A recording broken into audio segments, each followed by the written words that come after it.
You know, reaching here today, it was so difficult. I faced some adverse circumstances. Adverse. Okay, I'm kind of confused.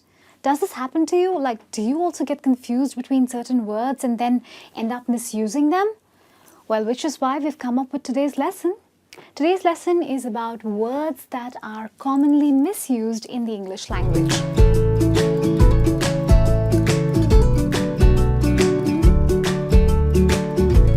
Hello and welcome to today's lesson. My name is Rima and I'm going to talk about certain words that people end up misusing in the English language because of maybe their similarity in spelling, similarity in pronunciation, whatever could be the reason, but it's not correct, and which is why today we're going to take out some time and correct all these misused words and then start using them correctly.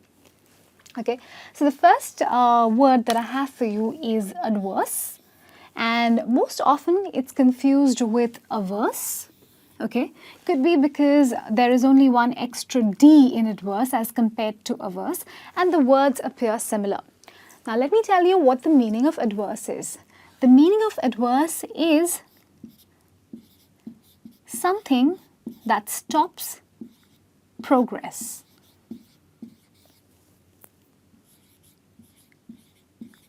Whereas averse means not inclined towards. Confused? Well, don't be. I'm going to give you an example which is going to make it very simple. Okay? Now, let's say Shayla faced some adverse circumstances when she was young. Okay? Which means she faced some difficult circumstances, or she faced circumstances or situations which stopped her progress in some way. Okay? At the same time, if I say Shayla is averse to the English language, that means she is not inclined towards the English language. Now that is the stark and clear difference between adverse and averse. So these words are not to be swapped, not to be confused in any way. Okay? Moving on, I have the next pair. Now this one can be very confusing. This is appraise and this is apprise. Now if you pay attention closely, you'll notice there's an extra A in the spelling here, which is why some people end up getting confused and misusing these words. Now, the meaning of appraise is to discern or find the value of something.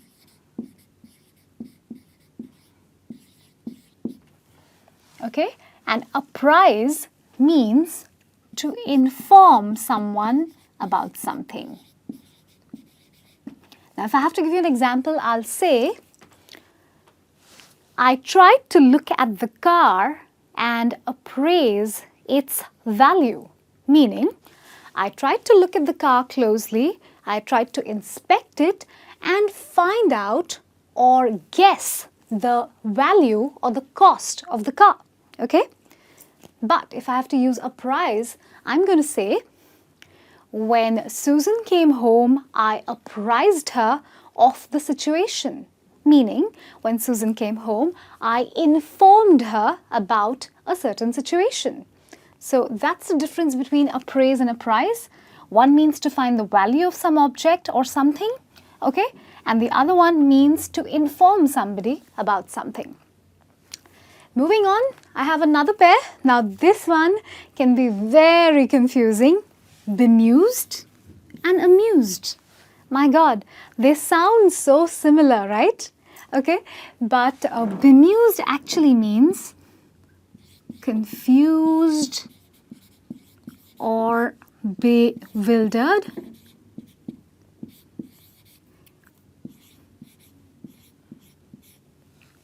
And amused means to find something funny.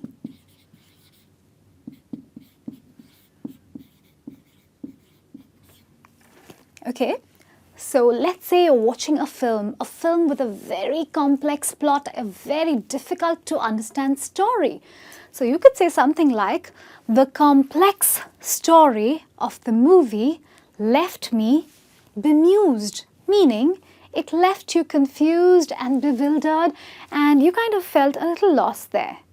But if you have to use amused, you could say, the funny dialogues in the movie left me amused. Or, I was amused by Susan's behavior at the party. Let's say Susan got a little tipsy and she was behaving a little funny and her behavior amused you and you ended up finding it funny. So that's the difference between bemused and amused. And what do we have next? Almost similar but completely different in meaning. Depreciate and deprecate. Okay? Now, please pay attention to the pronunciation. Depreciate and deprecate. Okay? The C sound here is an S sound and the C sound here is a K sound. Okay? So, depreciate means the value of something lessens or reduces, and deprecate means to badmouth or disrespect something or someone. Okay? I have realized that the value of certain assets depreciates over the years. Okay? So that means the value of certain things, material things, reduces as time passes and as they get older. Okay? And deprecate means that the organization ended up deprecating the other organization because of their bad ethics. Okay, let's say there are two organizations and they are bad-mouthing or disrespecting each other, then you could use the word deprecate and saying, you know, that one organization ended up deprecating the other, or you could say, I found Susan's behavior deprecating towards the company, meaning the way Susan was behaving was fairly disrespectful or was almost like bad-mouthing the company. Okay, so that is your word pair. There's depreciate and deprecate. Moving on, there is disinterested and uninterested. Now, trust me, this is the most confusing pair, and I'm actually going to put a star here because 90% of the people I know are using this absolutely wrong. Okay, it's completely misused. Disinterested and uninterested do not mean the same thing. People actually think that disinterested and uninterested are two different words, but they mean the same thing and they actually use them in the same context. Let me tell you, they do not mean the same thing. Now, disinterested actually means somebody who has no common interest or somebody who is unbiased.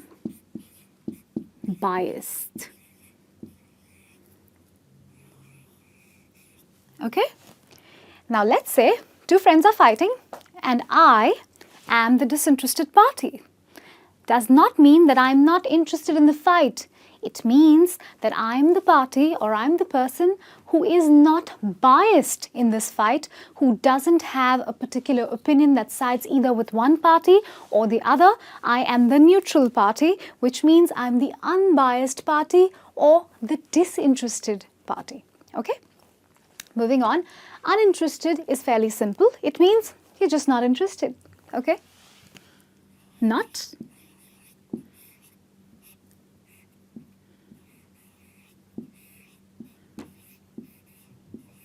interested. The movie was uninteresting, meaning it just did not catch or hold my interest. I didn't find it interesting.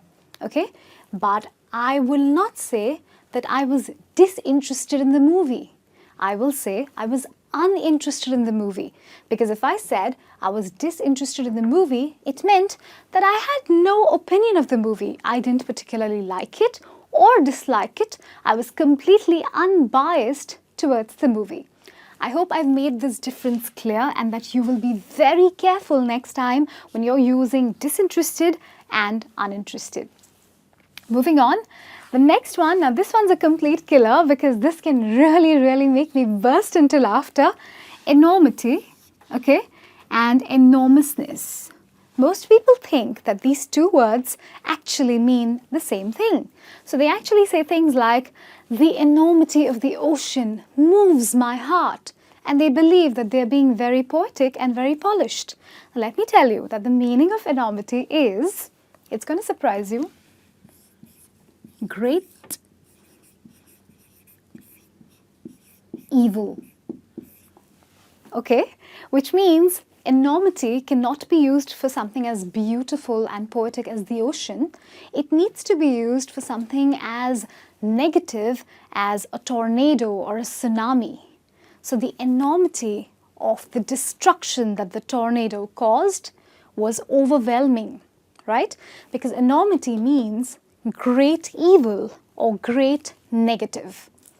Now, enormousness means something that is really large or enormous, okay? So you could say the enormousness of the ocean is very overwhelming, or the enormousness of the ocean makes me feel like a very small human being, okay? So you get the difference? Enormity stands for great evil, not to be confused with enormousness. And enormousness stands for something that is large, expansive, massive, huge. Enormousness is to do with great size, and this has to do with great evil. Okay? Moving on, we have our last pair for today, and that is hung and hanged. Okay? Now this is really simple. Okay, for hung, I'm just going to draw something. Okay? Let's say this is a nail. Okay? And you hang something on it, okay, or you suspend something on it, then I can say, I have hung my rope on the nail. So hung actually means when you suspend an object on top of something, okay, right? Whereas hanged is when you hang a person in a prison and you hang the person to death, okay? So when I say that, if I say the rope was hung on the nail, meaning the rope was suspended on the nail, I will never say that the rope was hanged on the nail because it's absolutely and completely wrong. And let's say there is a person who receives death penalty and is actually going to be hanged to death. We cannot say that the prisoner was hung.